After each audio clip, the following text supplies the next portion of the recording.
Attention shoppers, please exit the mall calmly through the nearest available exits. Jake Morrison announced over security radio as he watched the agitated man near the food court, his trained eyes immediately recognizing the behavioral indicators that suggested potential violence, while his hands moved automatically to implement tactical response procedures he had hoped never to use again in civilian life. The man was pacing erratically, shouting incoherently about grievances against society, and reaching repeatedly toward what appeared to be a concealed weapon in his jacket, warning signs that most mall security guards might miss, but that were immediately obvious to someone trained in threat assessment and crisis management. Code Silver, all units. Adult male displaying threatening behavior near food court. Implement evacuation protocol Alpha. Jake continued with calm authority that seemed to transform the chaotic situation into organized emergency response. His systematic approach to crisis management impressing both shoppers and arriving law enforcement with coordination that appeared far beyond typical retail security training. What the families hurrying toward exits and the police officers responding to the emergency didn't know was that the mall security guard orchestrating the protection with tactical precision was Lieutenant Commander Jake Morrison, retired Metropolitan Police Department SWAT team leader, who had spent 16 years leading high-risk tactical operations before choosing retail security as a way to protect civilians without the life-and-death pressure of police special operations. Jake Morrison, 44 years old, had been working as head of security at Westfield Shopping Center in suburban Atlanta, Georgia, for 18 months and 11 days, maintaining the same systematic attention to threat assessment and protective procedures that had characterized his 16-year career as a SWAT team leader with the Metropolitan Police Department. Every morning at 7:30 a.m., he arrived wearing the standard mall security uniform, carrying incident reports and security protocols that he reviewed with tactical thoroughness developed during years of planning and executing high-risk police operations. The shopping center management and retail tenants knew Jake as a security director who had transformed mall safety from basic loss prevention into comprehensive protective services that made Westfield one of the safest shopping destinations in the metropolitan area. He had implemented security improvements, coordinated with local law enforcement, and developed emergency response procedures that protected both shoppers and retail employees while maintaining the welcoming atmosphere that families expected from their shopping experiences.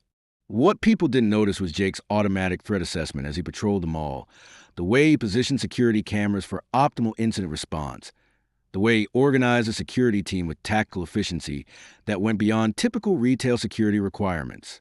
His approach to mall protection was systematic and strategically sophisticated in ways that suggested training beyond normal commercial security experience.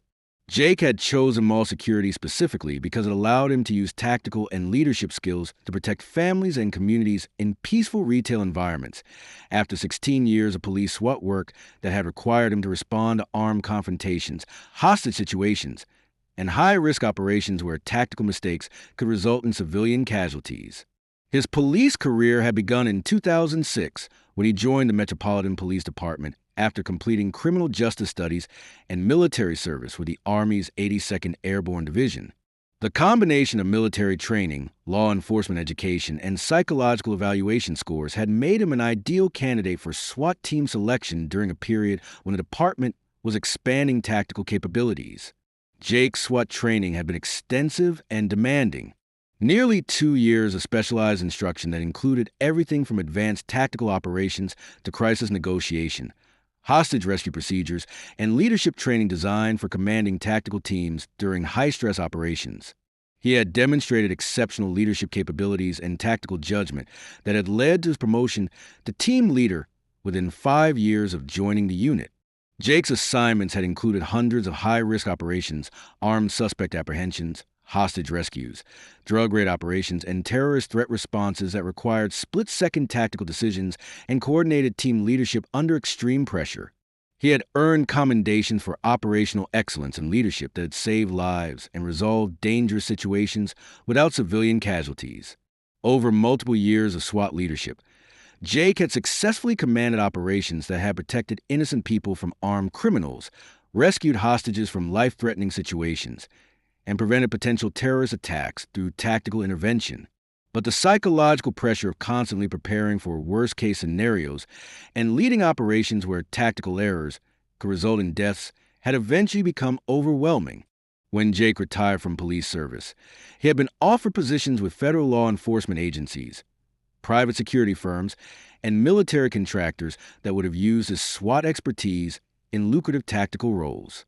But after years of high-stress police operations, Jake had chosen mall security because it allowed him to protect families and children in environments that were safe and positive rather than dangerous and confrontational. Westfield Shopping Center served approximately 50,000 customers per week, including families with children, teenagers, elderly shoppers, and tourists who expected safe, enjoyable retail experiences. Jake's security leadership had focused on creating protective environments that enhance rather than interfere with positive shopping experiences. During his 18 months at Westfield, Jake had developed comprehensive security protocols that impressed both management and law enforcement agencies with their effectiveness and professional quality.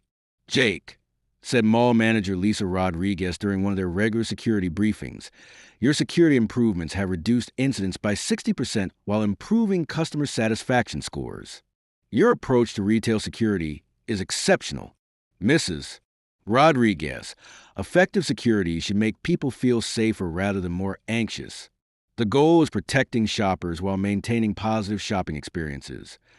What Lisa didn't realize was that Jake's approach to mall security was based on tactical principles he had learned for protecting civilians during police operations, threat prevention, rapid response capabilities, and coordinated emergency procedures that minimize risk while maintaining operational effectiveness. The afternoon when Jake's background was revealed began with a situation that tested every aspect of his SWAT training. At 2:45 p.m. on a busy Saturday, a 34-year-old man named Robert Turner entered Westfield Shopping Center in an agitated mental state, carrying grievances against society and what appeared to be a concealed weapon. Turner had been experiencing psychological difficulties related to unemployment, relationship problems, and what he perceived as societal rejection. He had chosen the mall as a location to make some kind of public statement about his frustrations, though his exact intentions remained unclear. Jake was conducting routine security rounds when he observed Turner's behavior near the food court. His SWAT training immediately activated. He recognized behavioral patterns that indicated potential violence, assessed the threat level based on Turner's movements and apparent weapon, and began implementing tactical response procedures. Jake's initial assessment was that Turner was experiencing a psychological crisis that could escalate to violence, but that immediate tactical intervention might be possible without requiring lethal force if handled professionally. "Control, this is Morrison." Jake radioed to mall security headquarters. "Adult male, approximately 34 years old, exhibiting threatening behavior near food court. Possible weapon concealed. Implementing Code Silver protocols." Jake's Code Silver announcement triggered evacuation procedures that he had developed based on his experience with civilian protection during police operations. The protocols were designed to clear potential victims from danger areas while maintaining calm that prevented panic-induced injuries. Jake's tactical approach to the Turner situation was systematic and professional. He positioned himself to observe Turner while coordinating evacuation efforts, assess available cover and concealment options, and prepare to intervene if Turner's behavior escalated to immediate threat levels. "Attention shoppers," Jake announced over the mall's public address system with calm authority. "Please exit the mall through the nearest available exits. This is a precautionary measure. Please remain calm and follow security personnel instructions." Jake's evacuation coordination impressed both shoppers and arriving police officers with its organization and effectiveness. Families with children moved quickly but calmly toward exits. Retail employees implemented emergency procedures, and a potentially dangerous situation was being managed with professional competence. When Metropolitan Police tactical units arrived at the mall, they found Jake implementing containment procedures that had successfully isolated Turner while protecting civilian shoppers. His tactical positioning and communication protocols were immediately recognizable as professional law enforcement methodology. "Sir, I'm Sergeant Davis, Metro SWAT. What's the current situation?" the responding tactical leader asked Jake. "Sergeant Davis, single adult male, psychologically distressed, possible weapon, contained in food court area. All civilians have been evacuated from immediate threat zone. Subject appears to be experiencing mental health crisis rather than planning coordinated attack. Sergeant Davis was impressed by Jake's tactical assessment and professional situation management. Sir, your tactical coordination is exceptional. What's your law enforcement background? Jake hesitated, the way he always did when people asked about his police experience. Former Metro PD Sergeant, SWAT team leader for 16 years. The conversation that followed revealed Jake's extensive tactical background and his reasons for choosing mall security over careers that would more obviously use his SWAT expertise. Lieutenant Commander Morrison? Sergeant Davis said with obvious recognition, Sir, you were my training instructor at the Tactical Academy. You're a legend in the department. The Turner situation was resolved peacefully when mental health crisis intervention specialists were able to talk him into surrendering without violence. Jake's tactical containment and professional assessment had prevented a potentially dangerous situation from escalating while protecting dozens of innocent shoppers. Commander Morrison, said Police Captain Jennifer Walsh, who had responded to coordinate the incident, your tactical management of the situation was textbook perfect. Your containment prevented this from becoming a tragedy. Jake's response reflected his commitment to his chosen career path. Captain Walsh, I'm a mall security director who was able to help with a difficult situation. My focus is on protecting shoppers and maintaining safe retail environments. But Jake's expertise had been revealed to his entire community, leading to opportunities he hadn't expected when he chose retail security as his post-police career. Jake, said mall manager Rodriguez during a meeting the following week, your response to the crisis was extraordinary, and I've learned about your police background. Would you consider expanding your role to include regional security, consulting for other retail centers? Jake was initially reluctant to take on responsibilities that reminded him of tactical operations, but the security consulting position offered a compromise between using his expertise and maintaining the peaceful retail focus that had drawn him to mall security. Mrs. Rodriguez, I chose mall security specifically to step away from high-stress tactical work. Jake, this wouldn't be police operations. We need someone to develop security training for retail environments and coordinate with law enforcement to improve protection for shopping centers throughout the region. Jake accepted the position as Regional Retail Security Coordinator while continuing his work at Westfield. The combination allowed him to use his SWAT expertise to improve civilian protection in retail environments while maintaining the family-friendly work that provided meaning and satisfaction. Jake's security training programs for retail centers emphasized practical threat recognition that enhanced protection without creating fear or disrupting positive shopping experiences. His sessions taught security personnel and retail employees how to identify potential problems while maintaining customer service standards that made shopping centers welcoming for families. The goal, Jake explained to security managers during one of his training sessions, is creating environments that are safe and welcoming. Good security should enhance customer experiences rather than create anxiety or suspicion. Jake's work with retail security led to his developing protocols that were adopted by shopping centers throughout Georgia and neighboring states. His programs balanced threat awareness with customer service priorities, ensuring that security measures supported rather than interfere with positive retail experiences. 6 months after the Turner incident, Jake received recognition from both the International Association of Shopping Center Security and the National Tactical Officers Association for developing civilian protection programs that applied tactical expertise to retail security challenges. But the recognition that meant the most to Jake came from families who felt safer shopping at centers where his security protocols had been implemented. Mr. Morrison, said regular customer Sandra Martinez, whose family shopped at Westfield weekly, I heard about how you handled the emergency situation. Thank you for keeping our family safe. Mrs. Martinez, protecting families and creating safe shopping environments is the most important responsibility that retail security has. Jake realized that Mrs. Martinez's gratitude reflected exactly the kind of meaningful work he had hoped to find after leaving police service, using his tactical expertise to protect families while allowing them to enjoy normal activities like shopping without fear or anxiety. A year after the mall crisis that revealed his background, Jake had become the Southeast's leading expert in retail security and was regularly invited to speak at law enforcement conferences and retail industry events about applying tactical expertise to civilian protection. His presentation at the International Association of Chiefs of Police conference focused on the principle that had guided his approach to retail security. Tactical expertise developed for law enforcement can be adapted to create safer retail environments that protect families while preserving the positive experiences that make shopping centers important community gathering places. 2 years after the Westfield incident, Jake continued working as mall security director while also serving as a recognized expert in retail security, consulting, and tactical training for civilian protection.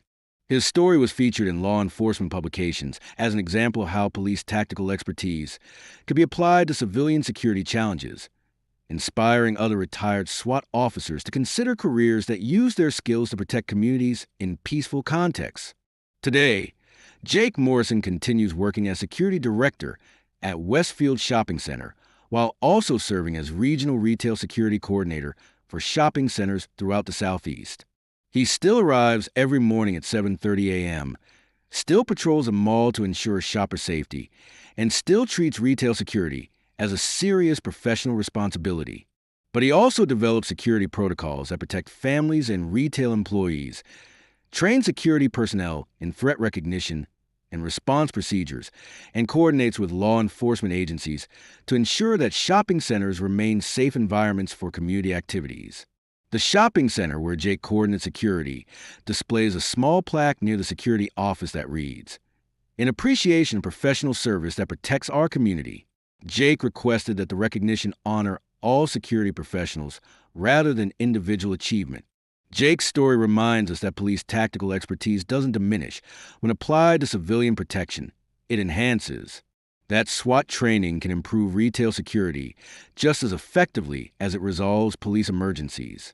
That the same leadership skills used for tactical operations can be used to create safe, welcoming environments where families can shop, socialize, and enjoy community activities without fear. The next time you visit a shopping mall, remember Jake Morrison. Remember that the security personnel protecting your shopping experience might have tactical experience gained in situations and operations you can't imagine. Remember that they might have chosen retail security not because they lack other qualifications, but because they found meaningful ways to apply extraordinary skills to protect families and communities in peaceful contexts. Sometimes the most important tactical operations happen not in police emergencies or SWAT callouts, but in shopping centers where former tactical commanders choose to use their expertise to create safe environments for families who want to enjoy normal activities like shopping and dining together. Sometimes the greatest tactical expertise belongs to people wearing security uniforms rather than police gear, people who've chosen to apply SWAT training to civilian protection, ensuring that the skills developed for law enforcement can be used to enhance community safety and family security.